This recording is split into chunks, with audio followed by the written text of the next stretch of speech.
Oke, halo semuanya, traders. Kita ketemu lagi di channel William Martanto. Dan ini bagian tentang traders mistake ya. Jadi buat yang belum tahu, berhubung juga baru part 2 alias episode kedua ibaratnya. Traders mistake ini lebih pada sharing pengalaman dan juga faktor-faktor yang entah saya pernah alamin atau itu dari pertanyaan-pertanyaan beberapa teman yang juga trader yang mana sebenarnya bisa menjadi penghalang bagi keberhasilan kalian untuk menjadi trader. Lo emang bukannya trading itu cuma tentang money management? Nggak juga. Sebenarnya banyak yang bilang bahwa money management tuh menentu keberhasilannya. Kalau saya bilang itu separohnya.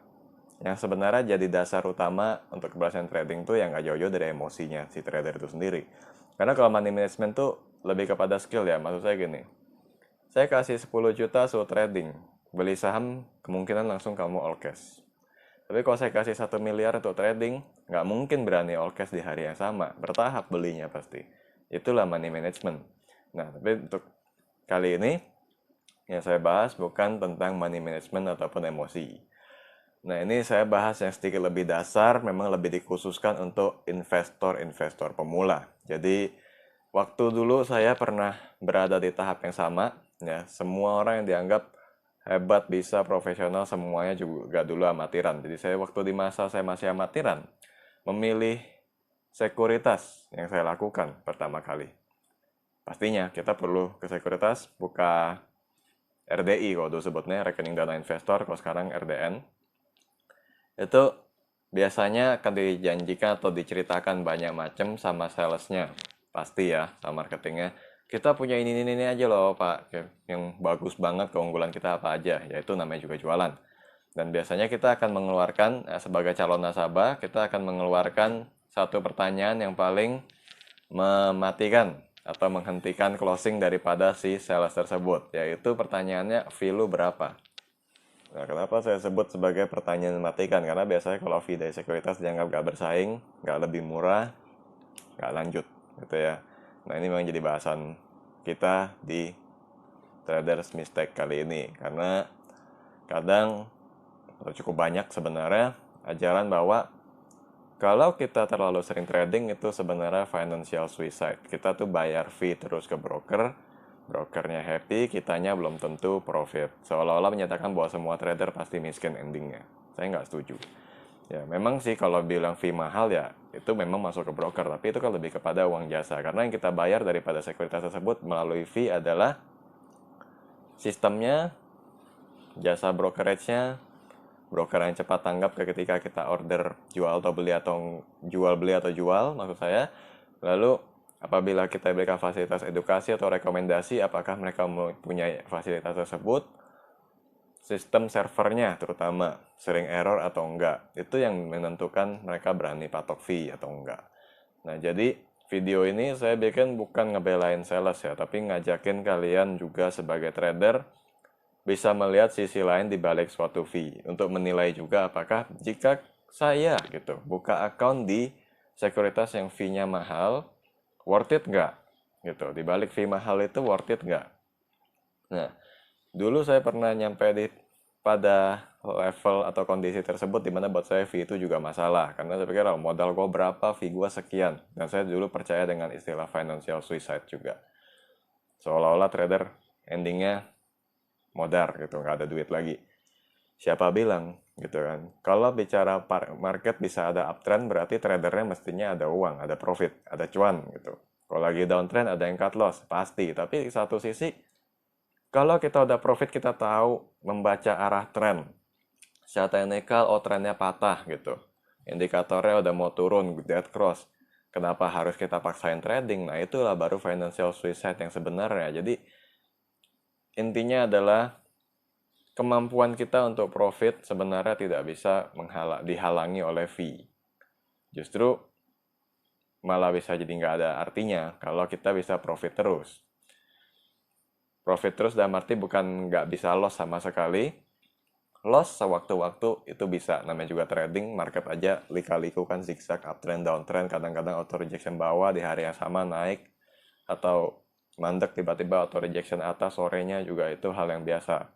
Ya, jadi cut loss dan profit itu umum, hal yang kita pasti laluin, tapi rutin profit itu adalah keharusan, ending yang harus dilakukan oleh setiap trader.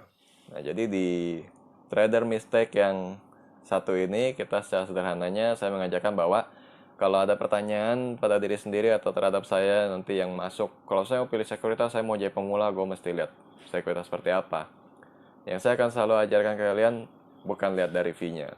Fee mahal, fee murah, itu nggak jadi masalah. Saya sendiri akunnya lebih dari satu untuk tujuan trading dan investasi. Coba tanya apakah itu fee-nya murah atau enggak. Enggak. Nah, malah ada yang termahal juga. Dan itu no problem. Karena saya ngelihat di balik fee itu saya dapat apa aja. Misalnya mereka newsletternya bagaimana, kasih saya berita up to date atau enggak. Terus kalau misalnya mereka mau membagikan rekomendasi buat bahan belajar juga, apakah akurasinya bagaimana, saya backtest dengan harga sahamnya, misalnya saya perlu gitu kan. Lalu untuk sistemnya, sewaktu-waktu saham bisa rame gitu ya, orang habis dapat berita bagus, geber ngadu beli di kanan. Apakah saat itu saya entry akan nge-lag atau enggak sistemnya? Kalau misalnya itu terpenuhi kebutuhannya, kalau memang hanya bisa didapatkan saya kira fee-nya lumayan mahal, ya udah nggak apa-apa. Atau memang itu membantu saya dalam proses mencari cuan. Yang penting saya cuannya bagus, saya anggap itu uang jasa, nggak apa-apa. Ya, jadi intinya adalah lihat fasilitas yang kalian dapat, bukan lihat fee-nya. Tapi kalau endingnya udah misalnya di daerah gitu ya, sekuritasnya rata-rata juga standar-standar aja, ya udah baru lalu adu fee-nya. Tapi kalau misalnya banyak pilihan yang bisa memberikan lu sistem atau yang lebih bagus di balik fee, ya lu nggak usah lihat fee-nya sebenarnya. Itu nggak jadi masalah. Karena yang menentukan keberhasilan atau jadi beban untuk tradingnya itu ya skill kita sendiri sebagai tradernya. Oke, jadi sederhananya, jadi trader itu lihat yang kita butuhkan intinya. Tools untuk tradingnya ada atau enggak. Nah, tadi saya ada sebut di balik fee itu dapat apa aja. Nah, saya lupa bilang, misalnya dikasih lihat fitur trading atau financial report. Lengkap nggak, sesuai kebutuhan nggak? Itu juga salah satu penilaian untuk memilih sekuritas. Ya, kalau misalnya chartnya nggak lengkap, tapi kita butuhnya yang super lengkap, ya nggak cocok. Semurah apapun fee-nya kan sebenarnya itu jadi masalah. So, trader mistake kali ini secara sederhananya saya hanya mengajarkan bahwa fee jangan sampai membebani kita untuk membuat pilihan di mana sebenarnya ternyata kita bisa dapat sistem atau fasilitas yang bagus. So, moral lesson daripada trader mistake kali ini adalah berapapun fee-nya akan jadi nggak terasa kalau si trader rutin cuan. Ingat, rutin. Ya, bukan 100% nggak bisa rugi. Cut loss itu bisa, tapi rutin cuan. Ibaratnya setiap bulan pasti profit gitu ya. Di balik trader yang sesekali ada cut loss, akhir bulan masih nambah equity-nya. Nah, yang penting adalah sistem fasilitasnya nyaman digunakan atau enggak, lalu sering nge-lag atau enggak. Kalau nge-lag telat entry itu bisa mempengaruhi juga. Dan kalau misalnya kalian perlu rekomendasinya, akurasinya bagaimana? Nggak mungkin sempurna ya. Rekomendasi selalu hit nggak mungkin. Tapi dibalik yang sesekali hit itu, dibalik sesekali miss maksud saya, win rate-nya tinggi atau enggak, itu jadi salah satu penentu. Fee itu ibarat uang jasa. So, bijak-bijaklah dalam memilih sekuritas karena fasilitas itu yang lebih membantu kalian. See you again.